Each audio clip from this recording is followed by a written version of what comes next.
नमस्कार साथियों, जय हिंद जय भारत। आप सभी का बहुत बहुत स्वागत है हमारे ऑनलाइन प्लेटफॉर्म न्यू अतुल्य अकेडमी पर। आज आपने मेरे पीछे एक हेडिंग देखी होगी, बर्बाद मध्य प्रदेश का युवा आत्महत्या करने को मजबूर। आज हम इसी के ऊपर चर्चा करेंगे। इसमें आज जो मुख्यतः हमारा चर्चा का विषय रहेगा वो ये रहेगा कि फॉरेस्ट और जेल प्रहरी का जो रिजल्ट अभी तक नहीं आ रहा है। दूसरी बात ये कहा था कि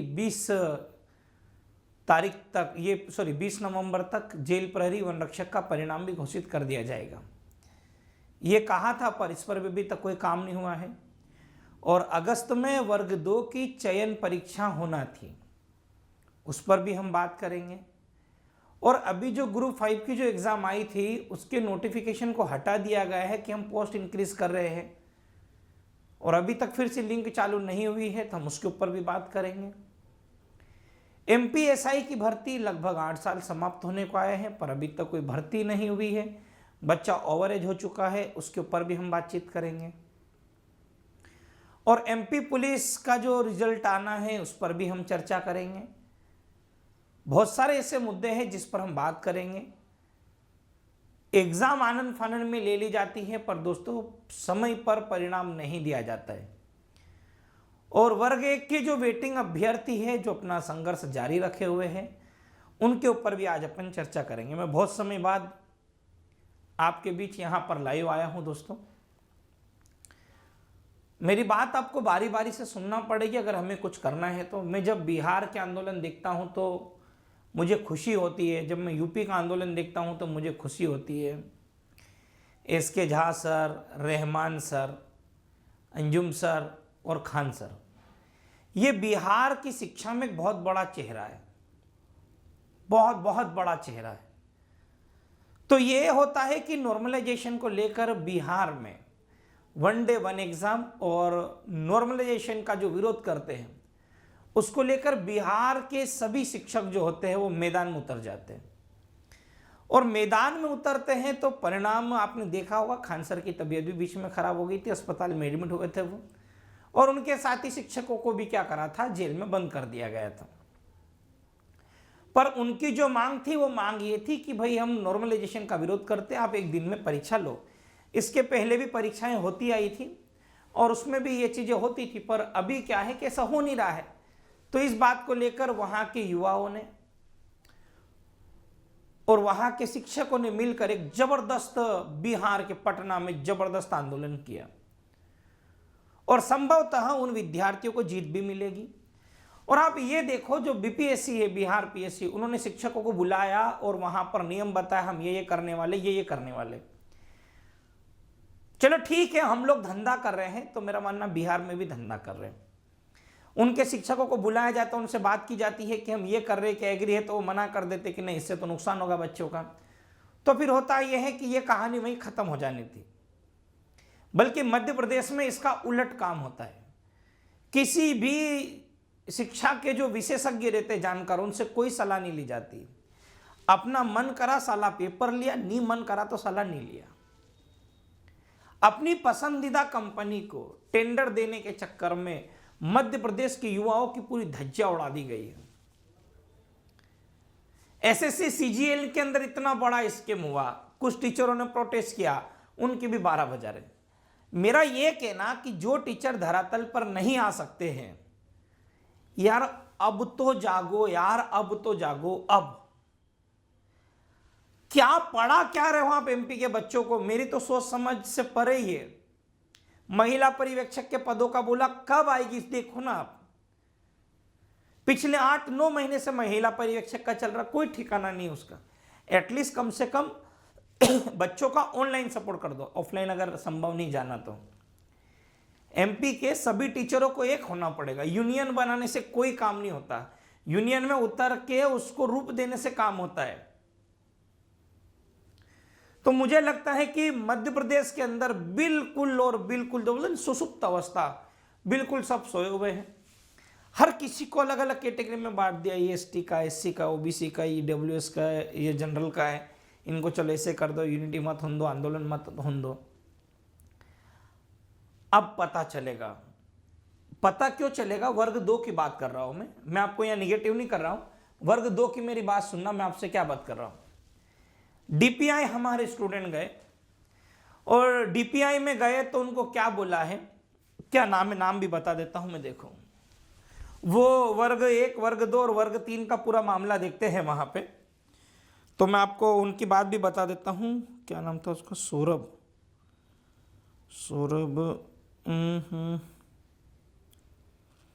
ये डीपीआई गए थे, डीपीआई वालों ने क्या जवाब दिया है,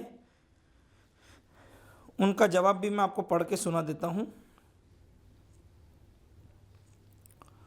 ये प्रद्युमन कौरव है, इसका ये कहना है, ये इन्होंने मुझे नंबर भी दिया है।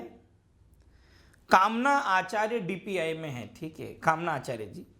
जब इन्होंने ये कहा वर्ग 2 के विद्यार्थियों ने वहाँ पर जाकर के, मैडम हमने पिछले साल मई में एग्ज़ाम दी थी और अभी 20 महीने हो गए हैं, बल्कि नोटिफिकेशन निकाला था उसमें ये कहा गया था कि हर वर्ष पात्रता और चयन परीक्षा होगी। साल भर हो गया है मैडम, कम से कम हमें ये बता दिया जाए कि हमारी पोस्ट कितनी होगी, हमारा सिलेबस क्या रहेगा और कब तक संभावना है। तो ये मैडम का नंबर भी है 9425 करके, पूरा नंबर देना सही नहीं होता है, ठीक है। तो उनका ये कहना है कि अभी हम कुछ नहीं कर सकते, बहुत सारे नियम अभी बनना उसमें बाकी है और बहुत सारा सुधार होना है, इसलिए अभी हम ना तो सिलेबस जारी करवा सकते हैं और ना ही अभी हम आपको पदों की जानकारी दे सकते। क्यों नहीं दे सकते, जब उन्होंने ये कहा तो उनका ये कहना, बहुत अच्छे से बात करी उन्होंने, उनका ये कहना है कि अगर हमें सरकार आदेश दे देती है कितने पदों पर भर्ती निकालो, हम भर्ती निकालें। हमने भी सरकार से 3-4 बार निवेदन कर लिया कि बच्चा रोज हमारे आके चक्कर काटता है, कम से कम एक हम डेट बता दें कि 6 महीने, 8 महीने, 10 महीने बाद होगा, ताकि हम आपका परीक्षा ले लें। तो उनका यह कहना है सरकार का आदेश है कि जब तक हम ना कहें तब तक आपको अपने मन से कोई जवाब देने की जरूरत नहीं है। फिर भी कब तक हो सकता है, मैडम से पूछा तो मैडम का यह कहना है कि अभी बहुत मुश्किल है, जिस प्रकार का भी जो दौर चल रहा है मध्य प्रदेश के अंदर, तो उनको लगता है 4-6 महीने के अंदर अंदर आपका कुछ पात्रता चयन परीक्षा से रिलेटेड कोई सिलेबस डाला जाएगा, उसके बाद आपको तैयारी करना है। अभी ये बिल्कुल भी भर्ती लेने के मूड में नहीं है, मैं आपको क्लियर बता दूं। तो वो विद्यार्थी जो वर्ग 2 की चयन परीक्षा की तैयारी कर रहे थे, उनके लिए तो डीपीआई में संतोषजनक जवाब नहीं मिला है। ना सिलेबस की जानकारी देंगे अभी आपको और ना ही कितनी पोस्ट इसकी जानकारी देंगे। बस हाँ, ये है पेपरों में और व्यापम में रेगुलर ये जारी होगा कि आप कितनी भर्ती आने वाली, इतनी भर्ती आने वाली, इतनी भर्ती। देखो ना, आप मैं बता रहा हूँ, मैं आपको बता रहा हूँ, ये ऐसे होगा, देखना व्यापम में जब करोगे ना, ये ऐसा व्यापम हर बार नोटिफिकेशन निकालेगा, ठीक है। ये व्यापम हर बार ऐसा नोटिफिकेशन निकालेगा, सरकारी नौकरी का सपना चकनाचूर। इस साल 8 में से 2 भर्ती परीक्षा हुई, 2 लाख युवा ओवरेज। अब ये जो 2 भर्ती परीक्षा हुई ना, ये इंजीनियरिंग वाली थी। अब इंजीनियरिंग वाली परीक्षा में क्या हो मालूम, आनंद फानन में बच्चों से फॉर्म डला है और 15 से 20 दिन के अंदर ही इन बच्चों की एग्जाम ली।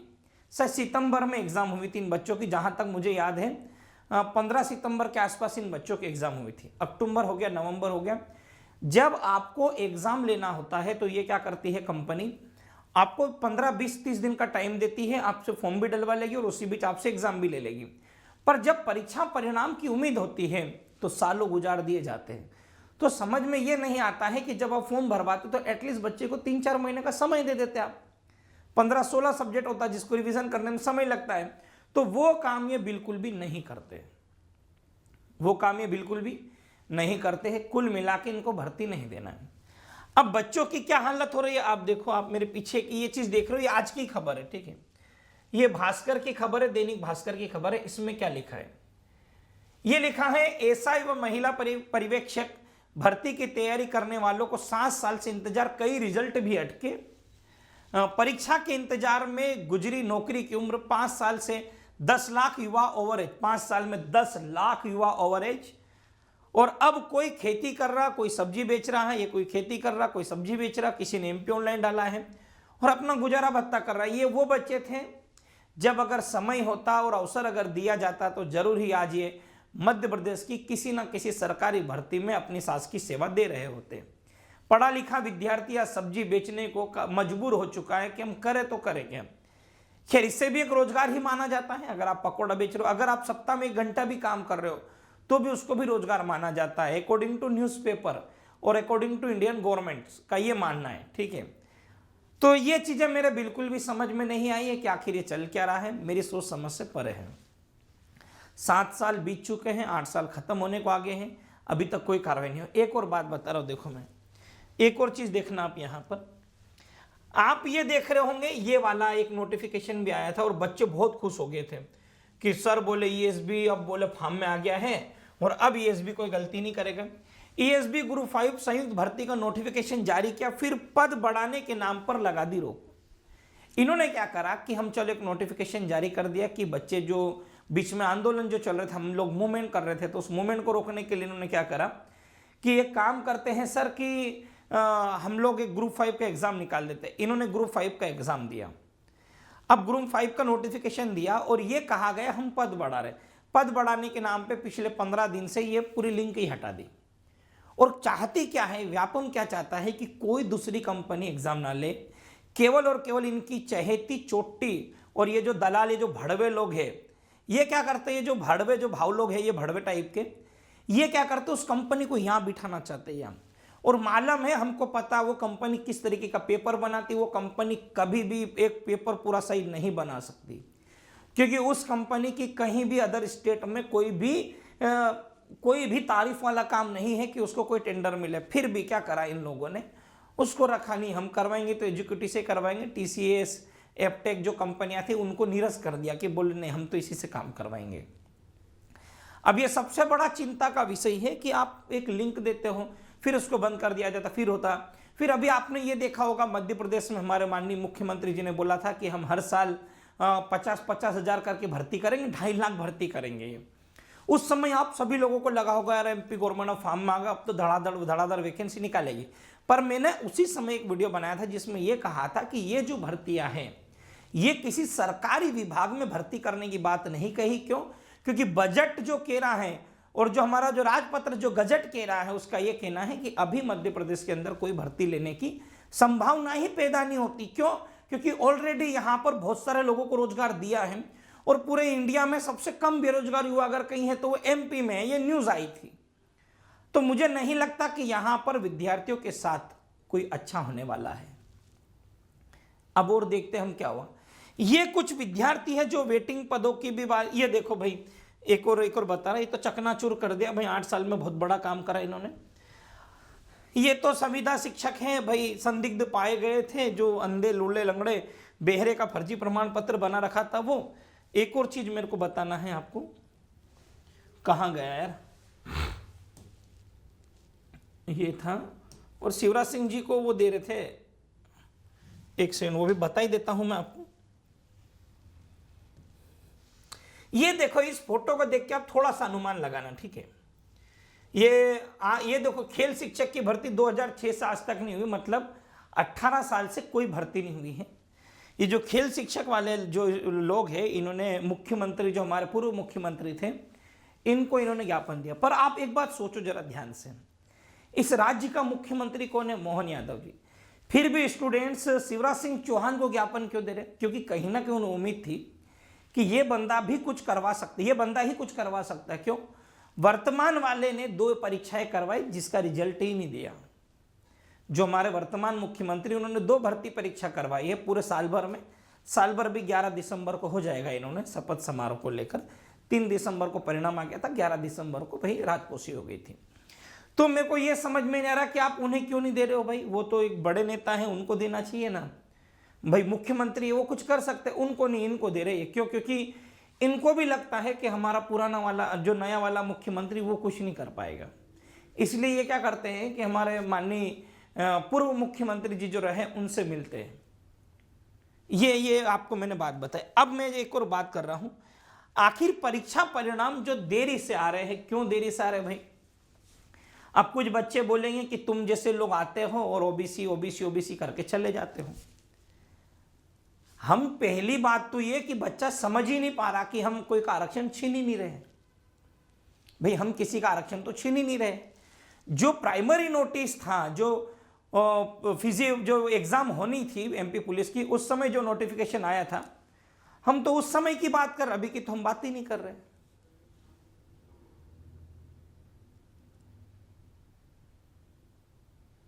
ये क्या होगा, हमारा वीडियो चलते चलते बंद हो गया। नहीं पूछ सकते हैं कि आखिर आप समय पर भर्ती क्यों नहीं दे रहे हो। तो इसलिए इस वीडियो के माध्यम से मैं ओबीसी के समस्त विद्यार्थियों से ये कहना चाह रहा हूं कि हमारी लड़ाई ना एसटी, ना एससी, ना जनरल, ना ईडब्ल्यूएस किसी से नहीं है। हमारी लड़ाई खुद से। हम चाहते हैं कि 110% आरक्षण 123% में कन्वर्ट हो जाए। भाई अभी भी तो 110 दिया है ना। जब 10% अलग से जनरल वालों को हमने ईडब्ल्यूएस का कोटा दिया तब किसी ने कोई विरोध नहीं किया था। क्यों? क्योंकि हम समझते उनकी आर्थिक स्थिति ठीक नहीं थी, इसलिए उनको दिया। हम भी उसके पक्षधर है। ठीक है यार, जिनकी आर्थिक स्थिति खराब है उनको दो, हमें कोई तकलीफ नहीं है। तो हमारा ये कहना कि आप जब अलग से उनका 10% बढ़ा सकते हो तो क्या मध्य प्रदेश के अंदर एक ऐसी जनसंख्या जनजाति में जातियों में जो लगभग 55 से 60% के आसपास इस समय में हो चुकी है, उनको आप केवल और केवल 14% आरक्षण पर कैसे सीमित रख सकते हो? तमिलनाडु 50%, तेलंगाना 39% तक आरक्षण देता ओबीसी को, पर वहां भी ट्राइबल सब रहते हैं, एसटी एससी कम्युनिटी सब है वहां पर वहां पर देखो आप ये किया जाता है क्योंकि वहां पर जनसंख्या जितनी ज्यादा है उस हिसाब से दिया है रिजर्वेशन। तो मध्य प्रदेश के युवाओं के साथ में आखिर ऐसा छल कपट क्यों हो रहा है? यही बात मैं आपसे कर रहा था दोस्तों। तो बीच में क्या हुआ, हमारी स्ट्रीमिंग कट गई थी और ऑटोमेटिक कटी स्ट्रीमिंग और यूट्यूब की गाइडलाइन आ गई है, ठीक है। और यूट्यूब की गाइडलाइन के तहत वो वीडियो भी हमें डिलीट करना पड़ेगा। उसमें हार्मफुल कंटेंट बता रहा है कि आपने जो कंटेंट बता रहे हो बहुत हार्मफुल कंटेंट है। तो हो सकता है हमारे वीडियो की किसी ने शिकायत कर दी हो तो तुरंत वो कट गया, इसलिए मैं नई स्ट्रीमिंग बनाकर आप लोगों के बीच जुड़ा हूं। पर मेरी जो बातें हैं दोस्तों वो मैं यही कहना चाह रहा हूं कि आखिर में मध्य प्रदेश के साथ ऐसा दोगला व्यवहार क्यों किया जाता मध्य प्रदेश के युवाओं के साथ में। और इस वीडियो के माध्यम से मध्य प्रदेश के मैं सभी शिक्षकों से एक ही बात कहना चाहता हूं। यूपी में हमने टीचर्स यूनिटी देखी, बिहार में हमने टीचर्स यूनिटी देखी, राजस्थान में भी टीचर्स यूनिटी है, सब टीचर एक साथ हो जाते हैं। एमपी के टीचर्स सभी से मेरा निवेदन है, अब हमारे पास कुछ भी नहीं बचा है, बच्चों के लिए लड़ना ही पड़ेगा। और बच्चों के लिए लड़ना है तो सभी शिक्षकों को एकजुट होना पड़ेगा। सभी जो तमाम बड़ी बड़ी कोचिंगें चल रही हैं उन सभी को एक साथ होना पड़ेगा। एकजुट होकर हमें सरकार से बात करनी पड़ेगी, दबाव बनाना पड़ेगा, तो जाके होगा। देखो, हो सकता है आप बीजेपी से जुड़े हो, कांग्रेस से जुड़े हो, कोई किसी भी पार्टी से हो सकता, उसमें कोई दो राय नहीं है। पर हाँ, जब स्टूडेंट्स के हक अधिकारों की बात होगी तो सबको एकजुट होकर आवाज उठानी पड़ेगी। इसलिए 27% ओबीसी को आरक्षण को लेकर जो मेरा मत और सुझाव है, और बाकी वैकेंसीज के लिए भी हम लोग प्रोटेस्ट करेंगे। हम सभी लोगों को एकजुट होकर सरकार से बात करना चाहिए। क्यों? क्योंकि हाईकोर्ट ने क्लियर कहा है कि हमने किसी भी भर्ती पर स्टे नहीं लगाया है। तो ये सरकार क्यों एमपी में युवाओं की जो भर्तियां है उस पर रोक लगा रही है? भाई 2-2 साल से फॉरेस्ट गार्ड जेल प्रेरी का रिजल्ट ही नहीं आया। क्यों नहीं आया मुझे पता है, उसके अंदर बहुत धांधली हुई है, भयंकर लेवल पे फर्जीवाड़ा हुआ है। और अभी एमपी पुलिस की भी कुछ जानकारी है हमारे पास में, ये है कि मुरैना जिले से बहुत सारे ऐसे लोग हैं जिन्होंने फर्जी तरीके से फिजिकल दिया है, फर्जी सोल्वर बिठा के उन लोगों ने एग्जाम दिए। हमारे पास तमाम चीजें हैं, पर हम इसलिए कोई चीजें नहीं उजागर कर रहे। हम नहीं चाहते कि किसी रिजल्ट में लेट लतीफी हो। 34-35 लोग ऐसे हैं, कहना है लोगों का कहना है। अभी हमारे पास उसकी जानकारी भी आ जाएगी अगर हम लेंगे तो, सारी जानकारी भी है, ऐसा नहीं है, पर मैं आपको बता रहा हूं हम ऐसे मुद्दे उठा ही नहीं रहे। हम चाह रहे रिजल्ट आ जाए। हम बिना काम का फर्जीवाड़ा ओपन करेंगे फिर भर्ती एक्सटेंड होगी। क्यों? क्योंकि हमने एमपी में हालत देखी है, बहुत बेकार है हालत। जुगाड़ करो, नौकरी लगो, कोई का बाप आपको साला कुछ भी नहीं कर सकता, कोई आपका एक बाल भी बाका नहीं कर सकता, ठीक है। पर यार दोस्तों, मेरा ये कहना है कि अब तो आप और हम सब लोगों को मैदान में उतरना पड़ेगा, तो ही जाकर हम इसमें सुधार कर सकते हैं। अन्यथा कोचिंग मेरी भी चल रही, आपकी भी चल रही, आपका किराया भाड़ा निकल रहा, आप भी कमा रहे हो, मेरा भी निकल रहा, मैं भी कमा रहा हूं, इसमें कोई दो राय नहीं। पर मेरा ये कहना, क्या हम पैसा कमा के उन बच्चों के सपनों को पूरा कर पा रहे हैं? क्या नहीं कर पा रहे ना? किस झूठी उम्मीद से बच्चों को 4-4, 6-6, 8-8, 10-10, 12-12 महीने तक पढ़ाएंगे? कितनी बार बच्चों एक ही बच्चे का खून चूसेंगे बार कार्ड रिन्यू करके कि भाई पहले इतनी फीस थी, अब आधी हो गई, अब और आधी हो गई, रिन्यू कर ले। हम कब तक ऐसा करेंगे? कम से कम मेरा ये कहना, हम खुद से भी तो नज़र मिला ले एक बार, कांच के सामने खड़े होकर हम खुद से भी नज़र मिला ले कि नहीं यार मैं नज़र मिलाने लायक हूँ कि नहीं हूँ। बस एक बार कांच में देखना अपने आप को, और हमें खुद से सवाल जवाब करना है कि, और जब ऐसा लगे कि नहीं यार हम सही कर रहे हैं तो हम फिर चलने दो, कोई दिक्कत वाली बात नहीं। तो अभी भी अगर सब टीचर हम चाहते, एटलीस्ट अगर हम इंदौर के ही अगर टीचर चाह लेना तो हम पूरा धज्जा उड़ा के रख सकते। बस कोई साथ देने को तैयार नहीं हो रहा, तो बच्चों को हम भर्ती कहाँ से ला के देंगे। अरे आप ये सोचो, आप लोगों ने वीडियो बनाया जुलाई में, मैंने कुछ नहीं बोला आपको, आपने बोला 7,500 नई भर्ती आ गई। जुलाई में जब वो बजट आया था 7,500 भर्ती आ गई, 7,500 भर्ती, मैं कुछ नहीं बोला आप लोगों को, मैं जानता था कि ये पुरानी वाली भर्ती को 7,500 नवीन पद बता रहे। आप लोगों ने वीडियो बनाया, भ्रामक जानकारी, पहले चलो ठीक है वो छोड़ो बात, अब तो जानते ना आप, अब तो समझ गए ना, जुलाई गया, अगस्त गया, सितंबर गया, अक्टूबर, नवंबर और दिसंबर गया, 6 महीने हो गए ना, सिलेबस हो गया ना उन बच्चों का पूरा। अब तो आप मानते ना कि वो भ्रामक जानकारी दी गई थी। जब बजट में ही अगर कोई भर्ती नहीं, आप कहां से भर्ती दिला दोगे उसको, इस बात को तो आप एक्सेप्ट करते हो ना। इसलिए मेरा कहना, अब जो होना था चलो हो गया, अब हम लोगों को फिर से एकजुट होके दमदारी के साथ, अब भाई देखो कोई भी जैसे मंत्री आता, नेता आता है तो अपन पेड़ लगाने के लिए कैसे गाड़ियां भर भर के ले गए थे आप लोग बच्चों को। मेरा यही कहना है कि मत ले जाओ भर भर के, बच्चों को खुद बोल दो हम जाएंगे, बच्चा आपका साथ देगा। एक बार बोल के देखो, बच्चा बहुत साथ देता, बहुत सपोर्ट करता है। तो बस मेरा यही कहना है यार कि सब लोग अगर एकजुट होंगे ना तो होगा। मालूम कुछ संगठन बने, वो अपने स्तर से प्रयास कर रहे हो सकता है उनकी एक अलग मंशा हो, एक अलग रणनीति के साथ काम कर रहे हो। हम जो बच्चों को पढ़ाते एटलीस्ट हम उनके हक अधिकार के लिए तो लड़े, नहीं तो हमारा शिक्षक होना किस काम का, कोई काम का नहीं है। तो दोस्तों आप सभी लोगों से मेरा निवेदन है, हमें एकजुट होकर कुछ करना पड़ेगा। और ओबीसी में जितने भी स्टूडेंट मेरी बात को सुन रहे हैं, एक बात ध्यान रखना, जितने भी ओबीसी के तमाम विद्यार्थी मेरी बात को जो सुन रहे हैं वो मेरी बात ध्यान रखना। किसी का ये देखो, ये एमपी पुलिस वाले ये सोच रहे होंगे ठीक है यार जो होगा वो देखेंगे। मैं आपको बता देता हूं 2020, 21, 22, 23 के भी कुछ बच्चे ऐसे हैं जिनका एडीपीओ निकला हुआ है, बस उनको ये 27% वाले मामले में लटका के रखा हुआ है। उनके कुछ दोस्त लोग नौकरी कर रहे, वो लटके हुए क्यों? क्योंकि वो 27% के अंदर थे। हम नहीं चाहते हैं कि एक मेजर संख्या में, बड़ी संख्या में लोग फिर बाहर हो जाए परीक्षा में, और अपन नहीं चाहते कोई भर्ती पर स्टे लगे। हम तो चाहते रिजल्ट दो, फटाफट ज्वाइनिंग दो, काम करो। पर अगर चाहते हैं ये सभी लोग, तो मेरा आपसे यही है, हम सबको मैदान में उतरना पड़ेगा दोस्तों, सबको, तो जाके ये कुछ हो सकता है, अन्यथा कुछ नहीं होगा। नहीं तो ये आप मेरे सामने देख सकते हो, ये रोज ऐसी खबरें मिलेगी, हमको देखने को मिलेगी कि कर्मचारी चयन मंडल नहीं करा पा रहा तय शेड्यूल से मुताबिक। क्यों नहीं करा पा रहा? क्यों? क्योंकि हमारा कंट्रोल ही नहीं उसके ऊपर। भाई अगर मान लो अगर हमारा कंट्रोल होता तो क्या औकात इसकी, कोई मजा ले क्या? भाई अपने से बड़ा, स्टूडेंट से बड़ा हो गया क्या कर्मचारी चयन मंडल बोर्ड?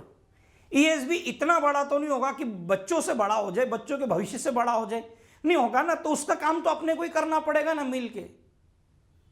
इसमें अरे यार चलो नेता बन रही है, चलो नेता बन रहे, कौन सा चुनाव? अभी 4 साल तक कुछ नहीं होना है, अभी तो नहीं है ना चुनाव। चलो पिछली बार माना आप लोगों ने साथ नहीं देते थे, ये समझते थे यार इसको नेता बनना।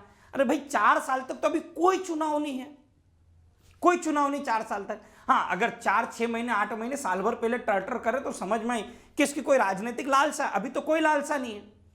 तो बिना राजनीतिक लालसा के भी हम लोगों को स्टूडेंट्स का साथ देना चाहिए। स्टूडेंट अपने स्तर से प्रयास कर रहा, मैंने देखा है, नहीं आता अपने बच्चों को ट्विटर चलाना, ट्राइबल्स के और इन बच्चों को नहीं आता, जबरदस्ती वो ट्विटर डाउनलोड करता है, प्रोफाइल बनाता, कुछ भी लिखता, सीखने का प्रयास कर रहा, वही ट्वीट करता बिना हमारे बताए, कुछ भी हैशटैग चलाता, प्रयास करता रहता हो। और ग्रुप में वो जानता व्हाट्सएप और टेलीग्राम पे मैसेज करने से कोई फर्क पड़ेगा, वो बच्चा उसमें मैसेज करता है कि यार चलो मेरी बात कहीं तक पहुंचेगी, कहीं तक पहुंचेगी। कुछ बच्चा हमें व्यक्तिगत तौर पे मैसेज करता है कि यार चलो सर तक बात पहुंची, सर हमारी बात उठाएंगे। तो मेरा ये कहना, बच्चा बहुत बहुत हमसे अलग उम्मीद लगा के बैठा है। बच्चा ये सोच रहा है यार कि सर हमारे लिए कुछ करेंगे, यार सर हमारे लिए कुछ करेंगे। यार हम कुछ कर ही नहीं पा रहे, पता हम कुछ नहीं कर पा रहे। हम बस बच्चे से झूठा वादा कर रहे हैं, बिल्कुल बिल्कुल झूठा वादा कर रहे हैं। क्यों झूठा वादा? क्योंकि आज का मीडिया ही झूठा है ना। वो जो पेपर में दिखाएगा वही हम छाप देते हैं। साढ़े तेरह हजार महिला पर्यवेक्षक के पद बोले थे अपन लोगों ने। अरे वो साली न्यूज़पेपर की कटिंग आए 3 महीना हो गया, बेज बना ली, पूरा सिलेबस खत्म हो गया, फिर कार्ड रिन्यू कराएगा। मैंने बताई ना आपको स्टोरी। तो मुझे लगता है कि यार हमें स्टूडेंट का साथ देना चाहिए, सब जाति धर्मों को छोड़ के स्टूडेंट्स की जो जेन्युइन मांग है उस मांग को पूरा करना है। हम नहीं चाहते कि अभी जो बच्चा हमसे पढ़ा है वो फिर यहाँ पर जो बात चली ना यहाँ पर कि वो इस तरीके का काम करना चालू कर दे। ये सब्जी में देखो सब्जी बेच रहा है, ये काम कर रहा अपना बच्चा, अपने बच्चे का कहीं भविष्य ही नहीं सेफ हो रहा। इसलिए आप सभी भाई बंधुओं से मेरा निवेदन है, मेरे इस वीडियो को ज़्यादा से ज़्यादा आप शेयर करना। हम लोग आपके लिए लड़ेंगे, ठीक है। पर ये भी बात है दोस्तों, सब टीचर अगर एकजुट हो गए और बच्चे नहीं आए तो भी बड़ी समस्या। इसलिए पहले स्टूडेंट्स को एक होना पड़ेगा। जब स्टूडेंट एक होकर लड़ेगा तो हम निश्चित ही तौर पे जीतेंगे। तो आप सभी को बहुत बहुत धन्यवाद, आपने मुझे इतना सुना। मेरे अंदर कुछ ऐसा टीस था, मैंने सोचा निकालना ज़रूरी, इसलिए मैं यहाँ पर आके अपनी कुछ बातें बयां करता हूँ। ये है कि यार मैं लड़ लेता हूँ, ठीक है। कुछ लोग मेरे बारे में बोलेंगे कांग्रेस का आदमी है, बीजेपी का आदमी है, ये इसका आदमी। अरे कोई किसी का भी आदमी हो रहे, कोई फर्क नहीं पड़ता। बच्चों का काम करा दो बस, चाहे किसी भी संगठन किसी भी दल के बन जाओ, उससे कोई फर्क नहीं पड़ता है। बहुत बहुत धन्यवाद साथियों, आप सभी को मेरी ओर से धन्यवाद। जय हिंद, जय भारत।